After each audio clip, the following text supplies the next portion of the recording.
കേവലം കുറച്ച് stamp duty ലാഭിക്കാനുള്ള ഒരു ചെറിയ സഹായം മാത്രമേ ഞാൻ അവർക്ക് ചെയ്തു കൊടുത്തിട്ടുള്ളൂ എന്ന് താങ്കൾ ഇപ്പോൾ പറഞ്ഞത് സ്വീകരിക്കാൻ ഞങ്ങൾക്ക് ബുദ്ധിമുട്ടുണ്ട്. സ്വീകരിക്കാതിരിക്കാനുള്ള കാരണവും താങ്കൾ തന്നെയാണ്. മനസ്സിലായില്ലേ ഗണേഷ്? സർ, ഈ ബിനാമി ഇടപാട് മാത്രമല്ല, ഇതുപോലെ വേറെ ബിനാമി ഇടപാടുകൾ ഞാൻ നടത്തിയിട്ടുണ്ട്, നടത്തിക്കൊണ്ടിരിക്കുന്നു, നടത്തുകയും ചെയ്യും. ഇതെല്ലാം ചേർത്ത് തള്ളി അങ്ങോട്ട് തരാം ഇൻകം ടാക്സിന്. അത് ഞാനൊരു തമാശക്ക് പറഞ്ഞു എന്നല്ലാതെ. എന്നാൽ ഒട്ടും തമാശയില്ലാത്തൊരു കാര്യം പറയട്ടെ. CBI ഇപ്പൊ അന്വേഷിച്ചുകൊണ്ടിരിക്കുന്നത് ഈ ട്രാൻസാക്ഷനുമായി ബന്ധപ്പെട്ട ഒരു കൊലപാതകത്തെ കുറിച്ചാണ്. ആ കൊലപാതകത്തിന്റെ ലാഭത്തിൽ പങ്കുപറ്റിയ ആളും കൊലപാതക തന്നെയാണ്. Under section 120B part of conspiracy. ഈ കേസ് ഇത്രയും കൊണ്ട് എത്തിക്കാൻ കഴിഞ്ഞിട്ടുണ്ടെങ്കിൽ ബാക്കിക്ക് അധികം സമയമൊന്നും വേണ്ട. അതുകൊണ്ട് ഉണ്ടായ സംഭവങ്ങൾ നിങ്ങളായിട്ട് പറയുകയാണെങ്കിൽ എന്തെങ്കിലും ദാക്ഷിണ്യം പ്രതീക്ഷിക്കാം. മറിച്ച് ഞങ്ങളാണ് കണ്ടുപിടിക്കുന്നതെങ്കിൽ ഇതൊന്നും ആയിരിക്കില്ല രീതി. എന്തിന്റെ പ്രത്യുപകാരമായിരുന്നു ഈ ഷോപ്പിംഗ് കോംപ്ലക്സ്? അതിന് പകരം എന്താ നിങ്ങൾ സാധിച്ചു കൊടുത്തത്? ഈ ട്രാൻസാക്ഷന് പിന്നിലെ ഹിഡൻ അജണ്ട എന്തായിരുന്നു? പറഞ്ഞേ തീരൂ ബാഹുലേയ. പറയാം. ഒരു ശനിയാഴ്ച രാത്രിയാണ് മാണിക്കുഞ്ഞ് കൊല്ലപ്പെട്ടത്. ഞായറാഴ്ച രാവിലെ പോസ്റ്റ്മോർട്ടവും ശവടക്കം കഴിഞ്ഞ് എന്നെ കാണാൻ ഔസപ്പച്ചനും വർക്കിയും സത്യദാസും കൂടെ വന്നിരുന്നു. മാണിക്കുഞ്ഞിനെയും മരുമകളെയും ഏതോ കള്ളന്മാർ കൊന്ന് ആ വീടാകെ കൊള്ളയടിച്ചു. നമ്മൾ ഉടൻ നീങ്ങിയില്ലെങ്കിൽ ബാക്കിയുള്ള സ്വത്തുക്കൾ മുഴുവൻ ഏതെങ്കിലും മുള്ളിയാത്തെറിച്ച ബന്ധുക്കൾ വന്ന് കൈക്കലാക്കും. ഞാനിപ്പോഴെന്താ ചെയ്യേണ്ടത്? മാണിക്കുഞ്ഞ് വിൽക്കാൻ ഉദ്ദേശിച്ചിരുന്ന സ്വത്തുക്കൾ പാർട്ട്നേഴ്സിന്റെ പേരിൽ വിറ്റതായിട്ടുള്ള എല്ലാ പ്രമാണങ്ങളും റെഡിയാണ്.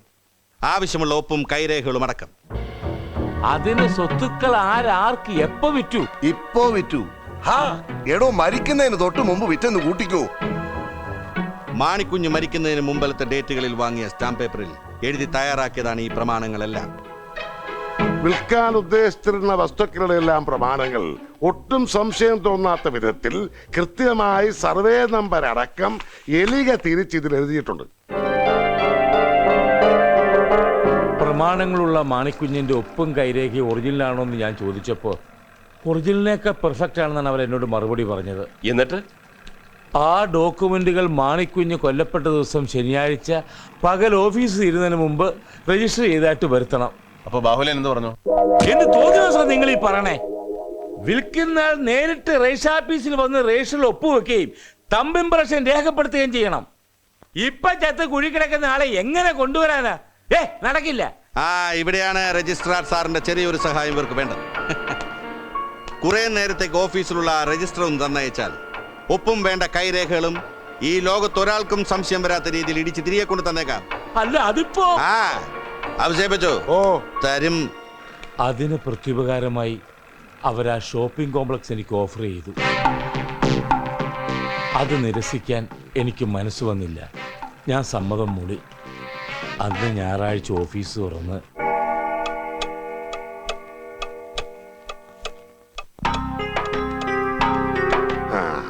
ഞായറാഴ്ച രാത്രി തന്നെ ആവശ്യമുള്ള ഒപ്പും കൈരേഖകളും ഇട്ട് അവർ ആ രജിസ്റ്റർ തിരിച്ചു തന്നു.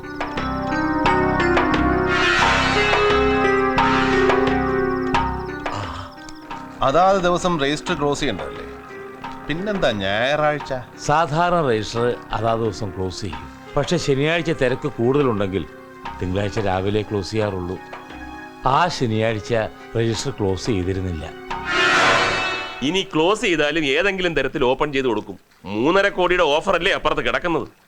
ഈ മാണിക്കുഞ്ഞിന്റെ ഒപ്പും വിരലടയാളവും എങ്ങനെ മാനിപ്പുലേറ്റ് ചെയ്തു? ഏതൊപ്പം അനുകരിക്കാൻ കഴിവുള്ളൊരു ഫ്രോഡിനെ സത്യദാസിന് അറിയാം. അവനാ മാണിക്കുഞ്ഞിൻ്റെ ഒപ്പിട്ടത്. പക്ഷെ കൈരേഖ എങ്ങനെ ഒപ്പിച്ചെന്ന് ഞാൻ എത്ര ചോദിച്ചിട്ടും അവർ പറഞ്ഞില്ല. ഇതിനെക്കുറിച്ച് അന്നുണ്ടായ വിജിലൻസ് കേസ് ഇതിലാണ് ഒതുക്കിയത്. ഈ ഔസേപ്പച്ചനെയും കൂട്ടരെ ഉടനെ കാണും. വിരലടയാളത്തെക്കുറിച്ചുള്ള സംശയങ്ങൾക്കും ചോദ്യങ്ങൾക്കും മറുപടി അവര് പറയും. സർ, കെടുത്തിയ നാളെ വരാ.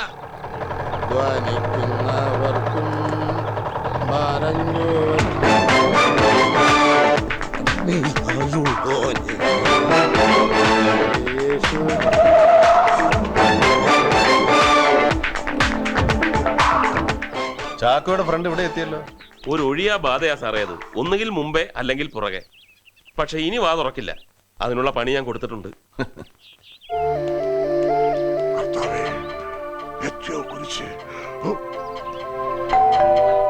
ആ, ചെടുത്തി ചെടുത്തി ദേ, ആര് ചോദിച്ചാലും ഞാനില്ല വേളാങ്കണ്ണി. ഒരാഴ്ച കഴിഞ്ഞ് മടങ്ങി വരൂ. എന്ത് പറയും? വേളാങ്കണ്ണിക്ക് പോയി. ആര് പോയി? ഞാന്. അങ്ങനെ തന്നെ പറയണം. കൊല്ലിഞ്ഞ തള്ളേ. ഞാൻ വേളാങ്കണ്ണിക്ക് പോയി എന്ന് പറയണം.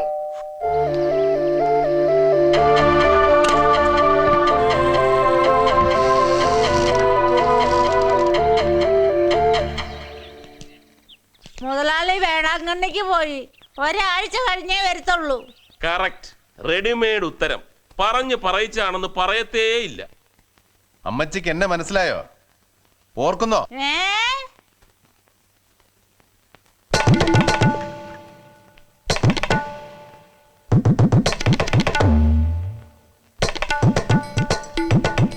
പണ്ടേ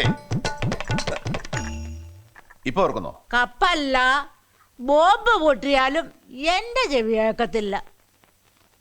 അയാള് വേളാങ്കണ്ണിക്കൊന്നും പോയിട്ടില്ല സാറേ. അകത്ത് കയറി നോക്കിയാലോ? ബാധ വീണ്ടും എത്തിയല്ലോ.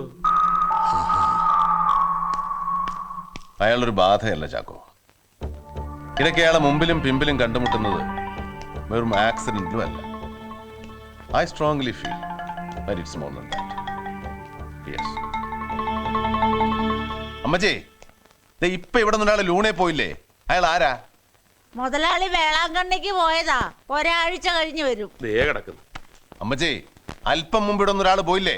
ലോട്ടറിക്കാരൻ. അയാൾ ആരാന്ന്? ലോട്ടറിക്കാരൻ. ലോട്ടറിക്കാരന്റെ പേരെന്താ? മത്തായി. കുഴിവെട്ടി മത്തായി. ഇവിടെ സെമിത്തേരി സൂക്ഷിപ്പ് പണിയും ഉണ്ട് അയാൾക്ക്. അയാൾ എന്തിനാ ഇവിടെ വന്നത്? ഇടയ്ക്ക് വരും കാശ് വാങ്ങാന്. എന്നിട്ട് ഇന്ന് കാശ് കൊടുത്തോ മുതലാളി? വേളാങ്കണ്ണി പോയ മുതലാളി എങ്ങനാ കാശ് കൊടുക്കുന്നത്? വേളാങ്കണ്ണിയിലെ പിടി ഇതിനായിട്ടും വിട്ടില്ലല്ലേ? ഔസേപ്പച്ചനെ കടത്തി വിട്ടും തള്ള. സർ, തപ്പിയാൽ ആളെ കിട്ടും, ഉറപ്പാ. വേണ്ട, ഞാൻ വിചാരിക്കുന്നത് പോലെയാണ് സംഭവങ്ങളെങ്കിൽ ഈ കേസിന്റെ അന്വേഷണം നാളെ അവസാനിക്കും. സർ, തൽക്കാലം നമുക്ക് ഔസേപ്പച്ചനെ വിടാം. എന്നിട്ട് സിമിത്തേരിയുടെ പുറകെ പോവാം. മത്തായിയുടെ പുറകെ? അല്ല, സാക്ഷാൽ സിമിത്തേരി, മാണിക്കുഞ്ഞിന്റെ കല്ലറ.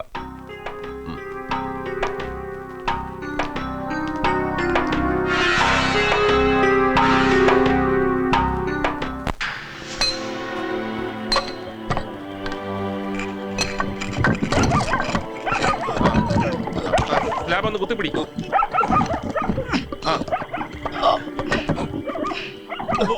തള്ളി പുറകോട്ട് മാറ്റണോ?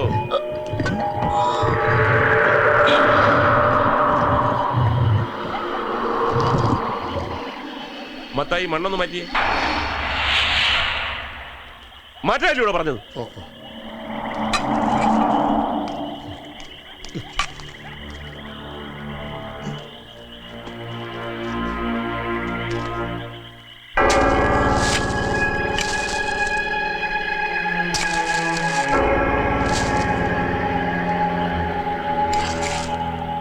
ആ എല്ലും കൂടി കാണുന്നവരെ മണ്ണ് മാറ്റണം.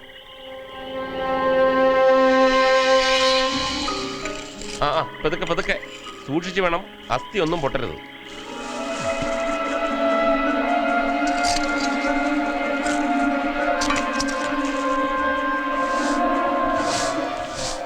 സൂക്ഷിച്ച്.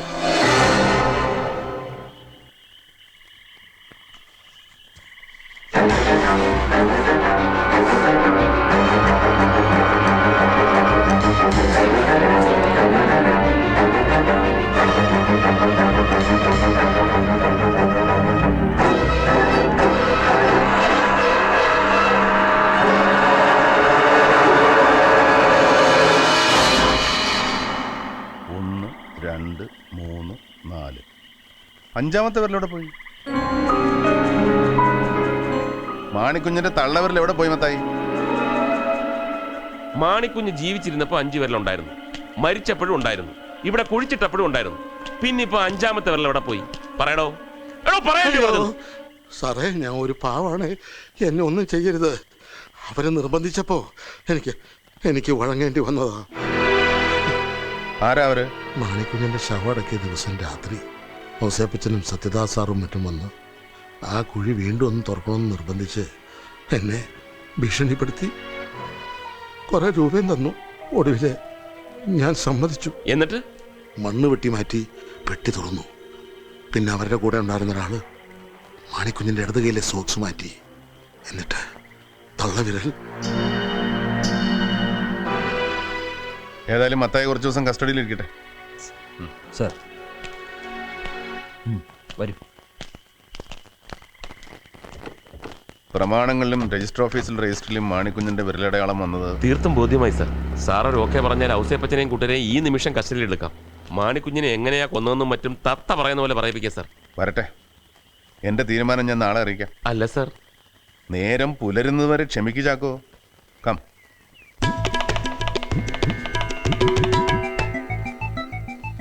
രാവിലെ വരെ ക്ഷമിക്കണമെന്ന് പറഞ്ഞു. അനുവാദം കിട്ടിയിരുന്നെങ്കിൽ ഔസേപ്പച്ചനെയും കൂട്ടരെയും കസ്റ്റഡിയിൽ എടുക്കാമായിരുന്നു. ഇനിയും താമസിച്ചാൽ ഈ ആൽമരത്തിന്റെ പ്രത്യേകത എന്താണെന്നറിയാവോ ചാക്കോയ്ക്ക്? ഇല്ല സർ. ഈ ഭൂമിയിൽ ഏറ്റവും പരിശുദ്ധമായ വായു ലഭിക്കുന്നത് ഇതിന്റെ ചൂട്ടിലാണ്. അന്തരീക്ഷത്തിലെ ഓസോൺ ലെയറിന് തുല്യമാണിത്. ഓസോൺ ലെയറിൽ വിള്ളലുണ്ടാക്കി ഭൂമിയിലെത്തുന്ന അൾട്രാ വയലറ്റ് ഇൻഫ്രാറെഡ് രശ്മികളെ ഫിൽട്ടർ ചെയ്യാനുള്ള കഴിവ് ഈ വടവൃക്ഷത്തിനുള്ളിടത്തോളം വേറെ ഒന്നുമില്ല. വളരെ ശുദ്ധമായ വായു നമ്മുടെ ബുദ്ധിയെയും ചിന്തയെയും ഷാർപ്പാക്കും. ഷാർപ്പാകും തോറും നമ്മുടെ സംശയങ്ങൾ കുറഞ്ഞു കുറഞ്ഞു വരും. കുറേ നേരമായി ഞാൻ ഈ മരത്തിന് ചൂട്ടിയിരിക്കുന്നു. നമ്മുടെ ഈ കേസിന്റെ തുടക്കം മുതൽ ഇന്നലെ വരെയുള്ള സംഭവങ്ങൾ ഓരോന്നോരോന്നായിട്ട് തിരിച്ചും മറിച്ചും പലവട്ടം ഞാൻ ആലോചിച്ചു. ഒരു റിട്രോസ്പെക്ഷൻ പോലെ സംശയങ്ങൾ ഓരോന്നോരോന്നായിട്ട് ഇല്ലാണ്ടായി. പക്ഷേ വളരെ പ്രധാനപ്പെട്ട ഒരു സംശയം മാത്രം പിടികിട്ടാ പുള്ളിയായിട്ട് തുടരുന്നു. ഇപ്പോഴത്തെ നമ്മുടെ നിഗമനം അന്ന് രാത്രി ഉദ്ദേശം 10:30 മണിക്ക് മാണിക്കുഞ്ഞ് കൊല്ലപ്പെട്ടുവെന്നും തുടർന്ന് 1 മണിക്കൂർ കഴിഞ്ഞ് മരുമകൾ മോസി ഉദ്ദേശം 11:15-നും 11:30-നും മധ്യേ കൊല്ലപ്പെട്ടൊന്നല്ലേ? അതെ സർ.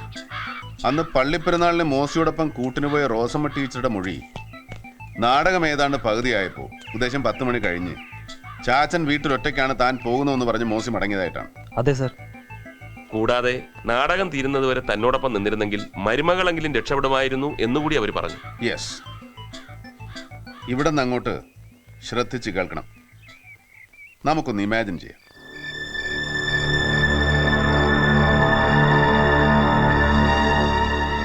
വീടിന്റെ വാതിൽ തുറന്ന് പ്രവേശിച്ച മരുമകൾ തനിച്ചായ ചാച്ചനെ തേടുമ്പോൾ കാണുന്നത് എന്തായിരിക്കണം?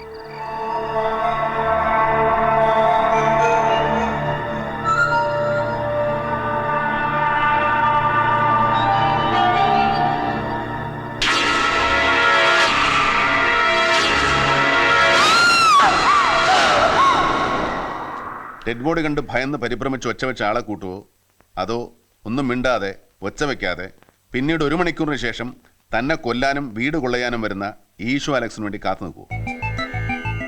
ആലോചിച്ച് നോക്ക്. ഒരിക്കലും ഇല്ല സർ. അവരൊച്ച വെച്ച് ബഹളം ഉണ്ടാക്കിയ ആളെ കൂട്ടും, തീർച്ച. അപ്പൊ പിന്നെ അലക്സ്, ഈശോ അലക്സ് എങ്ങനെയാ വീട്ടിൽ വരും, മോസിയെ കൊല്ലും, വീട് കൊള്ളയടിക്കും? ഞാൻ എൻ്റെ മനസ്സിൽ തോന്നിയൊരു സംശയം പറയട്ടെ. വെറും സംശയമുള്ളൂ. Please go on. പള്ളിയിൽ നിന്നും മരുമകൾ വീട്ടിലേക്ക് വരുന്നു.